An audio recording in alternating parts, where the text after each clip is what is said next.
approach all things with reason. Reason. Reasonable. Dissent. Reasonable Dissent with the BlackWolf and Kopus Milady. All right, BlackWolf.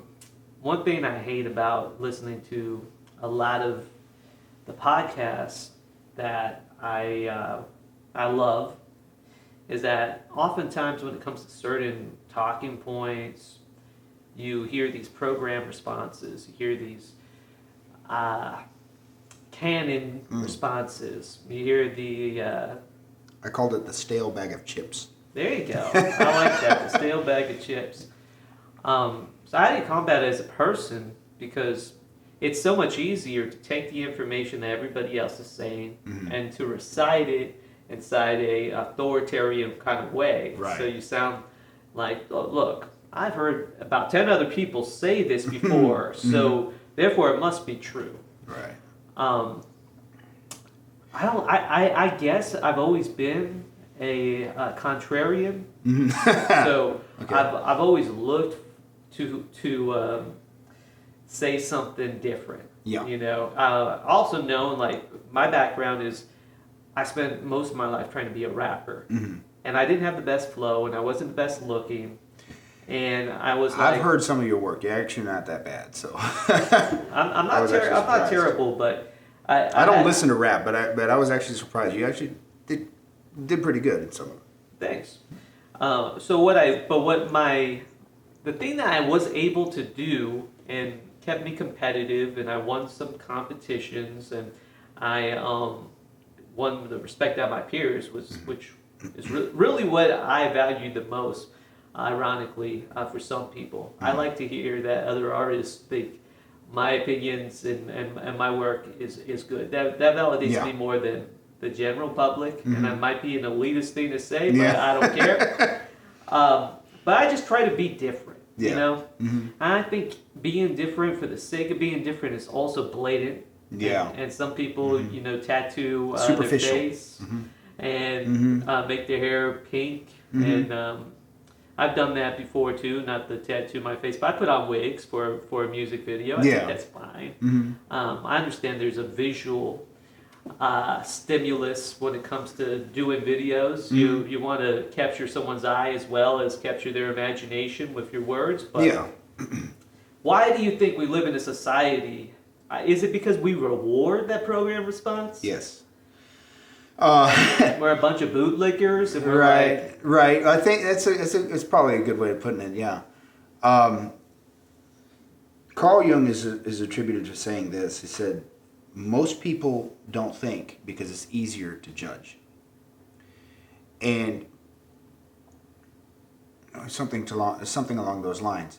One of the things that I've noticed over the course of the years is that we don't like putting in any effort when we live in a society where everything's supposed to be easy, get it now, everything is right there at the touch of your fingers, right? Fast food, plastic cards, credit cards, right? Right. Video games, instant gratification. Instant gratification is really part of the issue there. I think what ends up happening is But is that really gratifying? Because I agree with you. We're a society addicted to pornography. We're a society addicted to McDonald's. We're addicted to booze. We're addicted to pharmaceuticals. We don't want to take our vitamins and work out. We want to take a pill that gets us ready to go now. Yeah. We don't want to arouse our spouses. We want to take some sexual stimulant that will just get us ready. Right. You know? Right. Exactly. We've skipped the foreplay and we're humping each other. I've been down that road actually. But I don't know if there's any satisfaction to repeating something everybody else has said and then getting that little pat on the back. Well, maybe the likes. Maybe It's everything boils down to that instant gratification. It's just I can say it quick. Yeah. I know exactly what to say, when to say it, right? And it's just the right words to shut you up. And it's it gets boring to listen to when you start hearing these people. They're saying the same thing you've heard 10 other people say.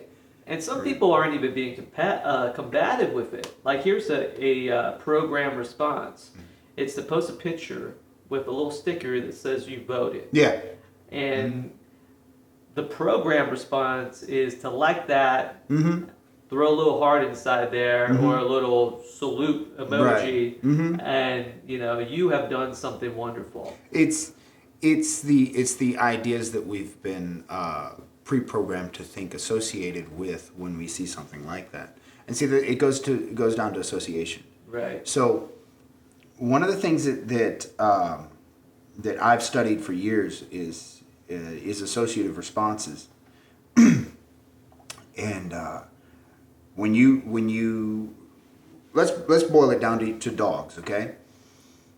You want a dog to sit, you give him a signal. Sure. Right? He is then associated sitting with the signal, but also with the reward that comes after. Right? So what we do as a society is we have associated this person is saying something, that's the stimulus. Sure. Okay? This person is saying something that requires thought. Okay. Okay? Now I have associated with it this canned response, and the reward is my ego gets puffed because he can't come back to that. Well, but he doesn't need to. He's actually thinking.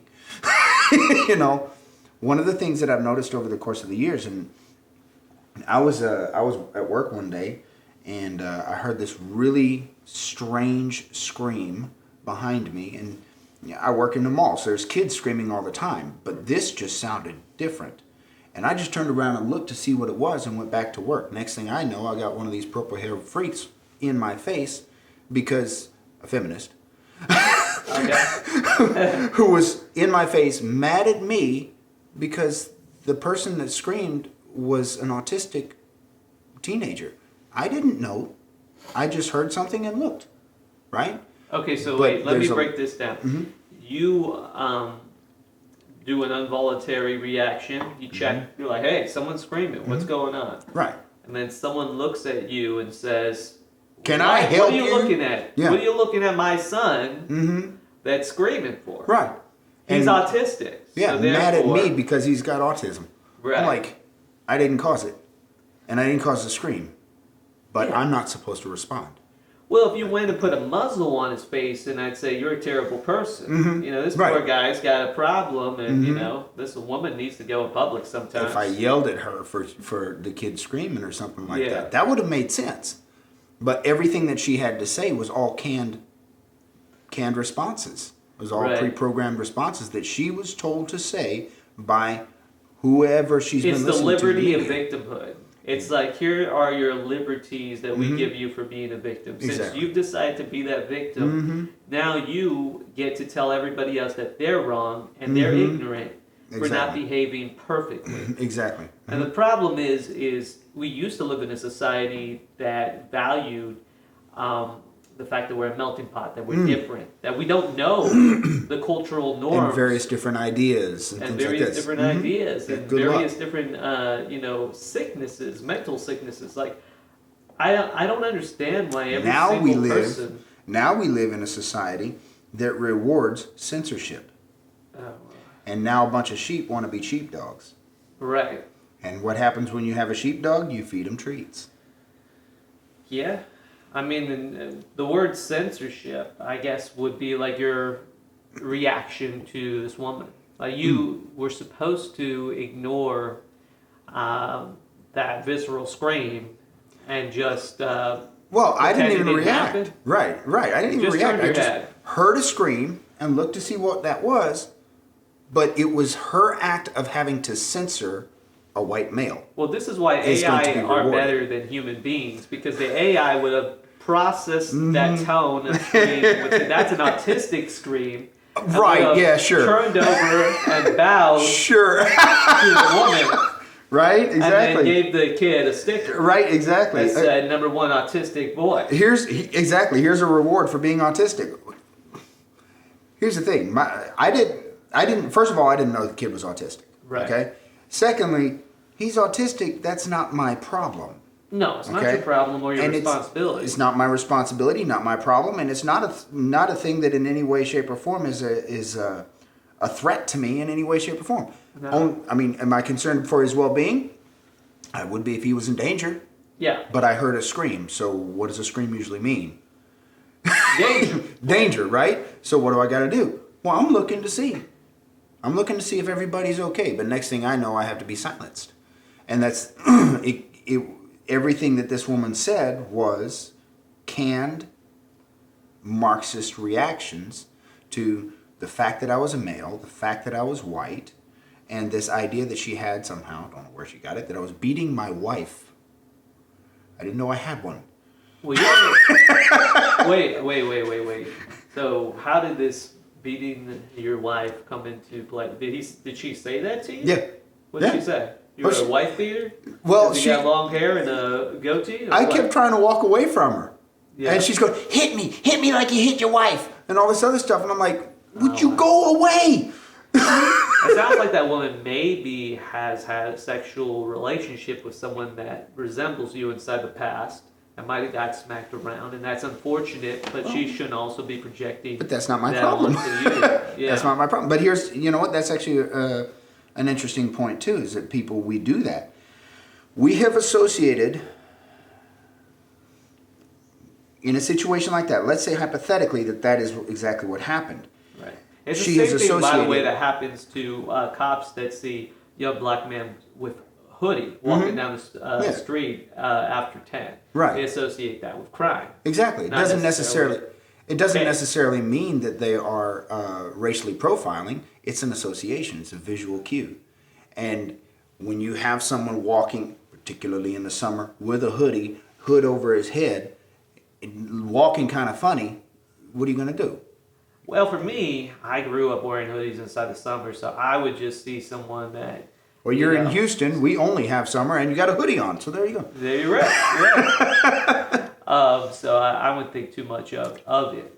And, that's the same... to me, the point I'm trying to make is the same way she reacted to you and she saw your face and she said, oh, you're a wife beater, is the same reaction that a cop might give to a young person walking with a hoodie. And by the way, I think it's a young person with a hoodie because usually when you're wearing a hoodie, you can't really tell the race. You can't tell the race if you're looking from behind. Perhaps, if it's a baggy hoodie and whatnot, there's an association with troublemakers because of the clothing, because of the association with hip hop. It's something I resent, being someone that has been part of the hip hop community my whole life. I think it's ridiculous. I think there's another point here, and that is that we're relying strictly on our associations.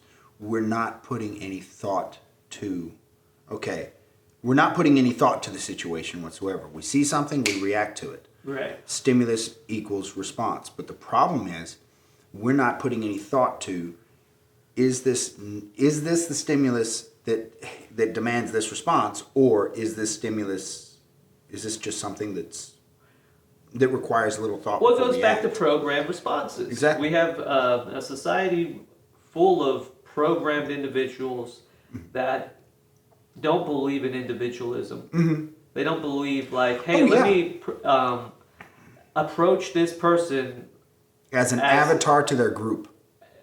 Well, that's what they do, but no one wants to approach someone like, hey, look, this is somebody that I've never met before. Right. Exactly. And what I've found in every interaction that I've had, that there are times when people take the avatar role. Like there are times when those are usually the ones that have the most canned responses. Not necessarily. What I'm saying is I took on the role when I was a waiter of some canned waiter responses because I want to make the rounds quick and I want to get the job done. I didn't necessarily look at these people as people. I looked at them as customers. Right. And it was okay because I wasn't harming anyone and no one was harming me. Same can be said if you go into a deposition room with lawyers. There's some program responses that you will generally see. There's topics of conversation that are appropriate for that setting, and there's ones that are not. What I have found is that almost with every single person that I've ever met, and this to me They don't like that, do they? takes away the idea of non-playing characters, because I've heard that a lot.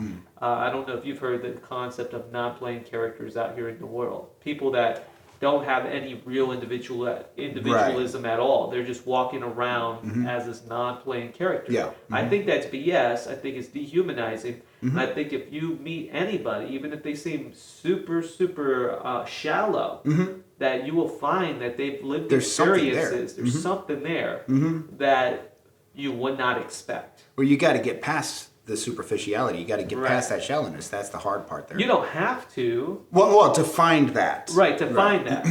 So when I was a server, I I hated the what I called the stale bag of chips when it comes to this is how you talk to the customers. These are the words you speak. This and this and this. They were basically just compelled speech. But when you were in the weeds, sometimes you had to resort to them just to kind of Me keep things personally, going. no. When I was in the weeds, I just went to the back kitchen and screamed at somebody. But what I would do, what I would do is I kept it as light as possible. And yes, Oh yeah, I did too. my responses or my sales pitch, I did nothing by the book. Yeah. When I first went into So you didn't do any of the upsells. You want salads with that? Well, Can I bring I you would some try. dessert? I would try. You I would did. try. But at the time, I was also, I had just come out of slavery when I went to work at the Olive Garden. Okay. So I was still trying to learn social interactions. So to me, this was a social skill that I hadn't learned. So my thing was, I'm depressed. I'm gonna make them laugh. So okay. So I would come to the table, and one of the first things especially if they were waiting for a while, I'd say something like, and I had my canned responses, but they were always something that was unique to me. Yeah. So they would hear something like, if they've been waiting a while, I see some chew marks on the table. Can I get you started on an appetizer or something like that? Or if there was a cop and he had a kid there and the kid was like, obviously underage, I would ask, hey, can I get y'all started with something to drink? Maybe a wine for the little one. And it would invariably draw out from them a laugh. Yeah. Something like that, because I wasn't treating them as just numbers. Right. Because my experience is I don't like being treated as just a number. Sure. And so I cannot engage in behavior that I detest. Yeah. So I can't, if I don't like being treated like a number, I can't treat these people like a number. Well, when I was waiting, I also just came out of a traumatic experience. I just came out of a drug addiction. So I was, first job being sober, and my prior jobs before waiting at Denny's, I was a night auditor at a hotel. So it was a very isolated experience, a lot of cocaine in the middle of the night. Wow. So I took a little bit of a break, and I went back to the workforce as a waiter. And I was young. I was like 21 years old. And I had no problem. Luckily, I was in a position where I got a lot of people like this, talking to younger people.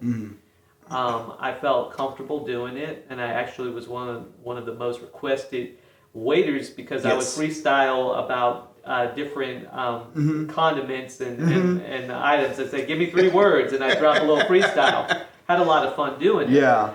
But like that guy that rapped about the pizza order. with the middle-aged people, I had little experience interacting with people that age, and I fell into the program responses because I didn't know I was scared to death. I was scared to death that they were going to look at me as a dirty drug addict. Right. And I was Fear of social judgment. I was showing all of the signs of being that individual. And I learned to get comfortable with it, but the only way you learn is by doing uncomfortable things. Exactly. The thing about the programmed responses is that it becomes so. I think you might have hit something there. It's a quick go-to when you're scared. Yeah. Or when you're anxious. I think you might be onto something there because it takes thought to interact with people in an individualistic manner. I think people just resort to programmed responses because it's easier, it's quicker, and they don't. And it gives you a sense of false confidence. Yeah, they don't have to fear that social judgment. They feel like they're superior because they remembered. I didn't to feel like say I this was at this time. superior in the moment, but I do agree with you. Mm-hmm. Like when it comes to people with big egos, that they generally will feel like, oh, Mm-hmm. I'm better than this Yeah. person. I know who you are. Let me talk to you as a person. Yeah. Politicians do this to people all the time. Oh, yeah. They're like, well, now I'm in Iowa, so I'm talking to blue collar folks. Right, exactly. You know? One of the hardest things for me is when I hear people talking about, or when I hear those plastic responses, and I know I'm talking to a plastic shell. Yeah. The hardest thing for me is to interact with that person on an individualistic manner. Sure. And I almost want to tell them, look, drop it, drop the script, Yeah. talk to me. Yeah. Okay? Yeah. Don't talk to, I'm not just a white guy. I'm not just a crazy guy with long hair. I'm not just a Klingon. Talk to me. What's a Klingon? Is that what the goatees? Yeah. Actually, the funny story behind, it's kind of a stupid story behind this was when I was a kid and I first started watching Star Trek Next Generation. Yeah, Next Generation, when the Klingons were an alien race from the Star Trek universe. And this was one of the things that I thought was so cool. But I never could bring myself to have this. When I grew in my goatee, I just kept the goatee full, complete. And then in 2009, I just figured, you know what, screw it. Because I feared social judgment. That's something I think we should talk about at some point. But I feared social judgment. I feared that I would look, that people would think this about me, think that about me, because I grew up in that environment. I finally figured, you know what, screw it, let's do it. And I just zipped it off. And the only responses I've ever gotten were positive. Yeah. We're like, man, that's really cool. Yeah. I thought the same way about my sleeve on my arm. I was like, oh, people are going to think I'm some sort of... Yeah, but now, obviously, I got years ago. Right. Now everyone's got face tattoos and neck tattoos. No problem. But you know what? That is an interesting thing to talk about. Why don't we just go ahead and wrap up this episode? And if it's too short for you, please let us know. Yeah. And we'd love to hear that these episodes are not enough and, give us the motivation to pump out some longer episodes. Yeah. Let us know. We enjoy the conversations, and we know you do too. So we want to hear from you. Thank you.